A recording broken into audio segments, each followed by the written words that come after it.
বাংলাদেশে আমরা শ্রেষ্ঠ আল্লামা বলতে যাদেরকে চিনি অন্যতম আল্লামা দেলওয়ার হোসেন সাঈদী সাহেব আর বর্তমানে আল্লামা মামুনুল হক সাহেব। কিন্তু আমরা লক্ষ্য করে দেখেছি এই সমস্ত মানুষগুলোকে, এই সমস্ত মুফাসসিরগুলোকে কিছু ব্যক্তি, কিছু নামধারী দল তাদেরকে প্রশ্নবিদ্ধ করেছে, তাদেরকে ধর্ষক বানিয়েছে, তাদেরকে অত্যাচারী বানিয়েছে, মানুষের কাছে খারাপ করার জন্য সর্বোচ্চ চেষ্টা করেছে। রিসেন্ট আরেকটি ঘটনা ঘটেছে, এক দলের নেতা চরমোনায় পীর সাহেবকে বলেছে যে মিথ্যা বলে গাঁজা খায় পীর সাহেব চরমোনায়। এর ব্যাপারেও অপবাদ ছড়ানো হচ্ছে। কেন? কিছু সংখ্যক মানুষ আছে যারা আলেম ওলামাদেরকে বেইজ্জত করতে চায়। অতীতের ইতিহাস, অতীতের ঘটনা থেকে যদি শিক্ষা না নেয়, অতীতের ইতিহাস থেকে যদি আমরা শিক্ষা না নিই, যারাই আলেম ওলামাদেরকে লাঞ্ছিত করতে চেয়েছে, আলেম ওলামাকে যারাই লাঞ্ছিত করেছে, আল্লাহ তাদেরকেই বাংলার জমিনে লাঞ্ছিত করেছে, আল্লাহ রাব্বুল আলামিন। তাহলে এই সমস্ত মানুষগুলোকে এইভাবে প্রশ্নের মধ্যে, এইভাবে মানুষের সামনে প্রশ্ন সম্মুখীন করেন কেন? আল্লাহ রাব্বুল আলামিন সূরা আনকাবুতের মধ্যে বলেন, আহাসিবান নাসু আন ইউতরাকু আন ইয়াকুলু আমান্না ওয়া হুম লা ইফতানুন। আল্লাহ রাব্বুল আলামিন বলে, মুমিন ইমানদার বান্দা, তুমি ঈমান এনেছো, ঈমান আনার পরে তুমি কি ভেবে নিয়েছো যে আমি আল্লাহ তোমারে পরীক্ষা করব না? আমি আল্লাহ তোমারে পরীক্ষা না করে তোমারে ছেড়ে দেব, এমনটা হতে পারে না। তুমি ঈমান এনেছো, তোমার পরীক্ষা আমি আল্লাহ নিয়েই দেখব যে আসলেই তুমি ঈমান এনেছো, ঈমান আনার পরে তুমি টিকে থাকতে পারো কিনা। আল্লাহ রাব্বুল আলামিন মুমিন ঈমানদার বান্দার পরীক্ষা নেবেন তার মৌলিক তিনটি কারণ। এক নম্বর কারণ, আল্লাহ রাব্বুল আলামিন দেখতে চায় যে ঈমান আনার পরে কে সত্যবাদী আর কে মিথ্যাবাদী। আল্লাহ রাব্বুল আলামিন কালামে হাকিমের মধ্যে বলেন, ওয়ালাকাদ ফাতান্নাল্লাযীনা মিন ক্বাবলিহিম ফালায়া'লামান্নাল্লাহুল্লাযীনা সাদাকু ওয়ালা ইয়া'লামান্নাল কাযিবিন। আল্লাহ রাব্বুল আলামিন বলে, ঈমান আনার পরে আমি আল্লাহ দেখতে চাই কে সত্যবাদী আর কে মিথ্যাবাদী। ঈমান আনার পরে আমরা আমাদের দেশে দেখি নামধারী কিছু মুসলমান আছে যারা শুধুমাত্র নামে মুসলমান, কিন্তু তারা প্রকৃত পক্ষে ঈমানদার নয়। আল্লাহর রাসূল সাল্লাল্লাহু আলাইহি ওয়াসাল্লামের সময় উতবা ইসলাম গ্রহণ করেছে। আল্লাহর রাসূল সাল্লাল্লাহু আলাইহি ওয়াসাল্লাম তার বাড়িতে দাওয়াত খেতে গিয়েছে। আল্লাহর রাসূল উতবারে বলল, রে উতবা, ইসলাম যদি গ্রহণ করো তাহলে তোমার বাসায় খাবো, আর যদি তুমি না গ্রহণ করো তোমার বাড়ি থেকে না খেয়ে চলে যাব। উতবা আল্লাহর রাসূলকে ডাক দিয়ে বলে, নবী, আপনি আমার বাড়ি থেকে না খেয়ে চলে যাবেন, এই বিষয়টা যদি সমাজে মানুষ জেনে যায় তাহলে আমি লাঞ্ছিত হয়ে যাব। অতএব আমি ইসলাম গ্রহণ করতে চাই। আমি জানি আপনি আসলে রাসূল, আমি জানি আপনার উপরে নাজিলকৃত কোরআন সত্য। অতএব আর দেরি নয়, দেরি নয়, দেন দেন আপনার হাত দেন, আপনার হাতে হাত রেখে আমি কালেমা পড়ে মুসলমান হয়ে গেলাম। উতবা ইসলাম গ্রহণ করেছে।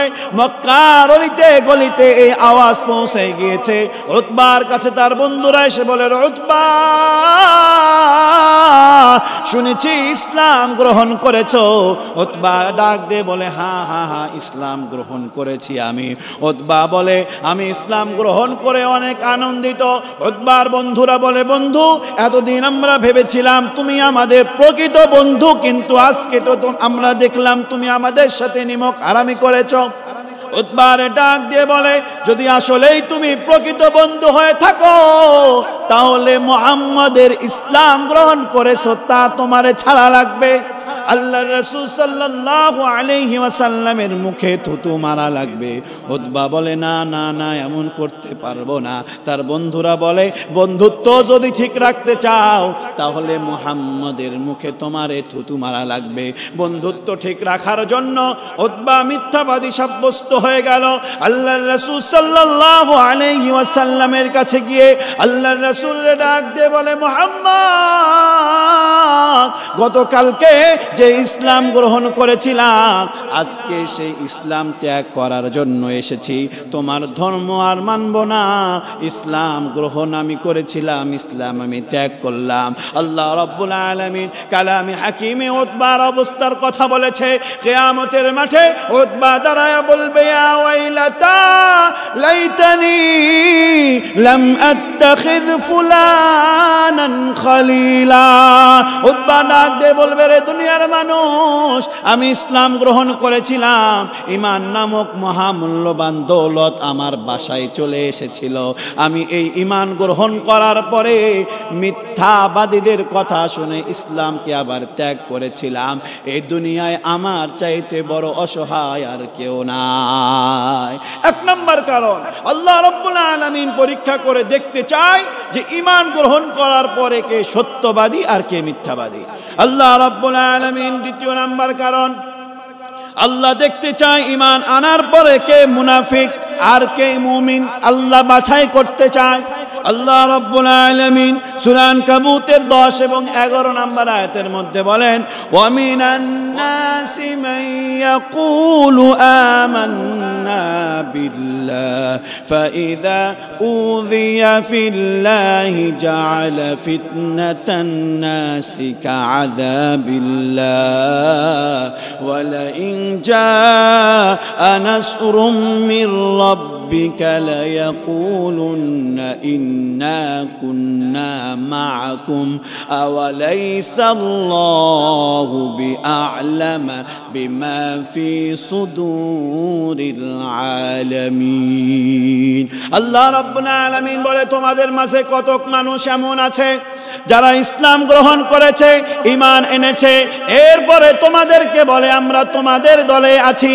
কিন্তু যখন আল্লাহ রাব্বুল আলামিনের পক্ষ থেকে কোনো আযাব তাদের উপরে আসে তারা বলে এই আযাবগুলোর কারণে, বলে যে এই আযাবগুলো মানুষের পক্ষ থেকে আসছে, এই আযাবগুলো সহ্য করতে না পেরে আবার ইসলাম থেকে দূরে সরে যায়। কিন্তু যখন মুমিনের পক্ষে আল্লাহর পক্ষ থেকে ফয়সালা চলে আসে, আল্লাহর পক্ষ থেকে সাহায্য আসে, তখন ওই সমস্ত মানুষগুলো বলে আমরা তোমাদের পক্ষেই ছিলাম। 5 তারিখের পরে এটা প্রমাণ হয়েছে বাংলাদেশে। ওই সমস্ত ব্যক্তিগুলো যারা স্বৈরাচারের আমলে স্বৈরাচারের পক্ষ নিয়ে কথা বলেছিল, বর্তমানে কিছু মানুষকে আমরা দেখছি তারা বলে যে স্বৈরাচারকে বিদায় করার জন্য 5 তারিখের আন্দোলন নয়, 15 বছর আমরা আন্দোলন করার পরে এরপরে আমরা তাকে সরাতে পেরেছি। এতদিন তারা ওই দলের সাথে মিল দিয়েছিল, এখন তারা বলে আমরা তোমাদের পক্ষেই ছিলাম। আল্লাহ রাব্বুল আলামিন বলে যে তাদেরকে চিনে রাখো, এরা হচ্ছে মুনাফিক। এরপরে আল্লাহ রাব্বুল আলামিন তৃতীয় নাম্বার কারণ, আল্লাহ রাব্বুল আলামিন কেন মুমিন ইমানদার বান্দাকে পরীক্ষা করবে? আল্লাহ রাব্বুল আলামিন মুমিন ইমানদার বান্দার পরীক্ষা এই জন্য করতে চায় যে আল্লাহ দেখতে চায় ঈমান আনার পরে কোন বান্দা এই পরীক্ষায় উত্তীর্ণ হতে পারে। যেই বান্দাগুলো এই পরীক্ষা থেকে উত্তীর্ণ হতে পারে আল্লাহ তাদের সম্মানকে বৃদ্ধি করে দেয়।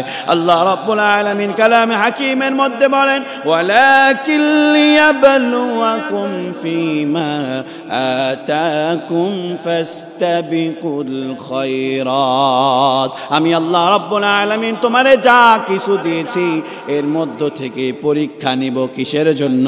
আল্লাহ রাব্বুল আলামিন অন্য আয়াতের মধ্যে বলেন ওয়ালা নাবলুওয়ান্নাকুম হাত্তা না'লামাল মুজাহিদিনা মিনকুম। আল্লাহ রাব্বুল আলামিন বলেন ওয়াস-সাবিরিনা ওয়া নাবলুয়া আখবারাকুম। আমি আল্লাহ পরীক্ষা নিতে চাই, পরীক্ষা নিয়ে দেখতে চাই কে সংগ্রামী আর কে ধৈর্যশীল।